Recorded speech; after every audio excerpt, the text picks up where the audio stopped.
আপনি এই বয়সে চেয়ারম্যানের ভোটে দাঁড়িয়ে চেয়ারম্যান হয়ে গেলেন, উপজেলা চেয়ারম্যান বা এমপি হয়ে গেলেন, খুশিতে শহীদ মিনারে গিয়ে একটা ফুল দিলেন। ফুল দেওয়া মাত্রই ৭০ বছরে যত আমল করেছেন সবগুলো ওখানে থেকে যাবে, আর একটাও থাকবে না, নষ্ট হয়ে যাবে। যদি আপনার একটা আমল থাকে তাহলে শরীয়ত মিথ্যা, নাউযুবিল্লাহ, কখনোই না। আল্লাহ বলছেন ওয়ালাউ আশরাকু লাহাবিতা আনহুম মা কানু ইয়ামালুন, সূরা আনাম ৮৮ নম্বর আয়াতটা খুলুন। যদি তারা শিরক করে তাদের যাবতীয় আমল নষ্ট হয়ে যাবে। আল্লাহ রাব্বুল আলামিন নবী মুহাম্মদ সাল্লাল্লাহু আলাইহি ওয়াসাল্লামকে লক্ষ্য করে বলছেন সূরা জুমার ৬৫ নম্বর আয়াতটা খুলুন, ওয়ালাকাদ উহিয়া ইলাইকা ওয়া ইলাল্লাযিনা মিন ক্বাবলিক লাইন আশরাকতা লায়াহবাতান্না আমালুক। হে মুহাম্মদ সাল্লাল্লাহু আলাইহি ওয়াসাল্লাম, আপনাকে যে নির্দেশ দেওয়া হচ্ছে ইতিপূর্বে প্রত্যেক নবীর উপরে এই নির্দেশ ছিল কি, লাইন আশরাকতা, যদি আপনি শিরক করেন লায়াহবাতান্না আমালুক, অবশ্যই অবশ্যই আপনার আমল নষ্ট হয়ে যাবে। ওয়ালা তাকুনান্না মিনাল খাসিরিন, আপনি অবশ্যই ক্ষতিগ্রস্তদের অন্তর্ভুক্ত হয়ে যাবেন। এটা কে বলছেন? আল্লাহ। শিরিক করা মাত্রই যে আমল নষ্ট হয়ে যায়, একটা হাদিস আপনার সাথে উল্লেখ করি, যদিও হাদিসটি হাসান মুরসাল সূত্রে সহিহ হিসাবে বর্ণিত হয়েছে। ইমাম আহমদ বিন হাম্বলের একটা গ্রন্থ কিতাবুজ জুহদ, এই গ্রন্থের 15 এবং 16 পৃষ্ঠা হাদিসটি বর্ণিত হয়েছে।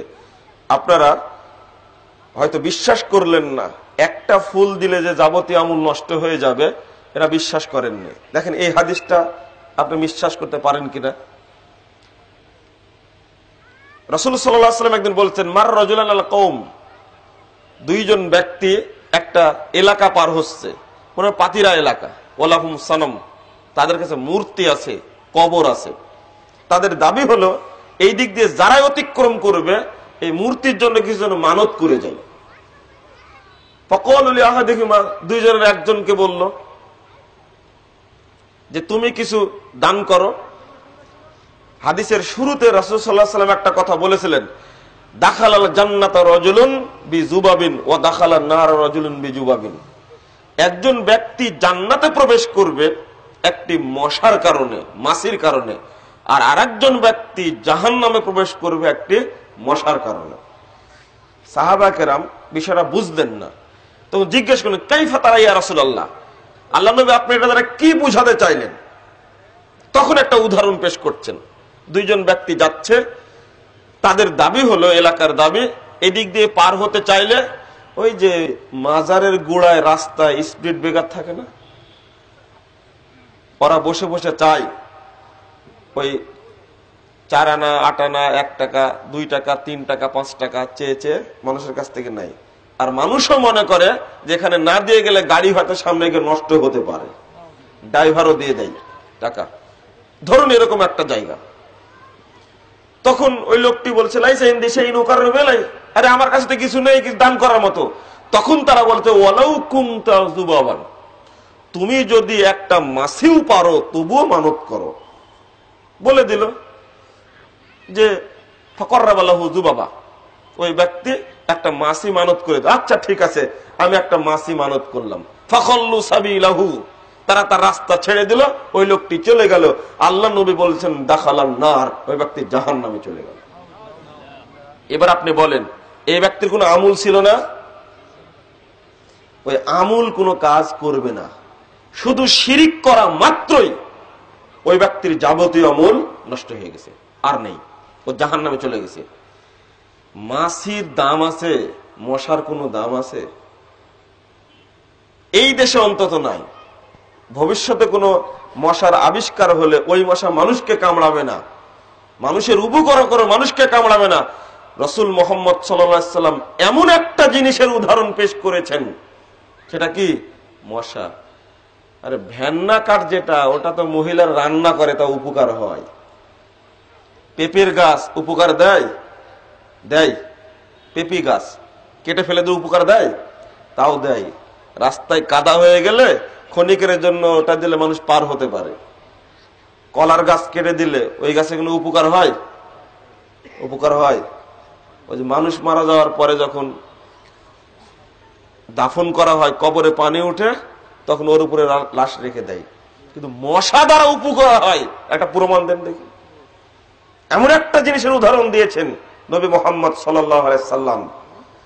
রাসূল সাল্লাল্লাহু আলাইহি সাল্লামের উদাহরণ ভেবে দেখুন। 1 টাকা 5 টাকা একটা ফুল দেওয়া যায়। পোস্টারে লিখেছেন শারদীয় শুভেচ্ছা, মুসলমানের বাচ্চা, ইমানের গোষ্ঠী শেষ হোক। বুঝেননি শারদীয় শুভেচ্ছা? ওই যে দুর্গা পূজার শুভেচ্ছা, ছবি দিয়ে শুভেচ্ছা জানাচ্ছে, দুর্গা পূজার শুভেচ্ছা। আমাদের দেশের ইজ্জত আছে বলে যে মা দুর্গার আগমনের কারণে এবছরের ফসলগুলো ভালো হয়েছে। বলছিলাম ইমান বহু দূরে, বাংলাদেশের উপর দিয়ে ইমান উড়ে যায় কিনা সন্দেহ আছে। আরেকজন ব্যক্তিকে বলল তুমি কিছু দান করো, বলছে না, লা উকাররিবু শাইয়ান ইল্লাল্লাহ, আল্লাহ ছাড়া কারো নামে আমি সাদকা করতে পারি না, দান করতে পারি না। বলা মাত্রই ফাদারাবাহু ওয়া কাতালাহু, ওকে মারতে মারতে মেরেটা ফেললো, টুকরো টুকরো করে কেটে ফেলে দিল। আল্লাহ রাসূল বললেন দাখালাল জান্নাহ, ওই ব্যক্তি জান্নাতে চলে গেছে। মুসলিম ব্যক্তির প্রধান কাজ হলো আল্লাহ রাব্বুল আলামিনকে এক বলে মেনে নেওয়ার পরে শিরিকের যাবতীয় শিখণ্ডীকে চুরমার করে দেওয়া। শিরিককে ধ্বংস করা মৌলিক কাজ। যে সমস্ত বস্তুর দ্বারা শিরিক লালন হয়, কোন মুসলিম ব্যক্তি এই শিরিককে কখনো বরদাস্ত করতে পারে না। ওই ব্যক্তি শুধু শিরিককে না মানার কারণে আল্লাহ রাব্বুল আলামিন ওর জীবনে যত পাপ থাক না কেন সবই মাফ করে দিয়েছে। এটাই বাস্তব পরিণাম, জান্নাতে চলে গেছে। মুসনাদে আহমদ 22,128 নম্বর একটা হাদিস, নবী মুহাম্মদ সাল্লাল্লাহু আলাইহি সাল্লাম বলছেন 10টি উপদেশের একটি উপদেশ বলছেন, ওয়ালা তুশরিক বিল্লাহ, তুমি আল্লাহর সঙ্গে শিরিক করো না। ওয়াইন কুতিলতা ওয়া ইন হুররিকতা, যদিও তোমাকে টুকরো টুকরো করে কাটা হয় এবং আগুনের মধ্যে ফেলে দিলে যদি দাউ দাউ করে জ্বালানো হয়, তবু আল্লাহর সঙ্গে শিরিক করো না। আপনি করতে রাজি আছেন?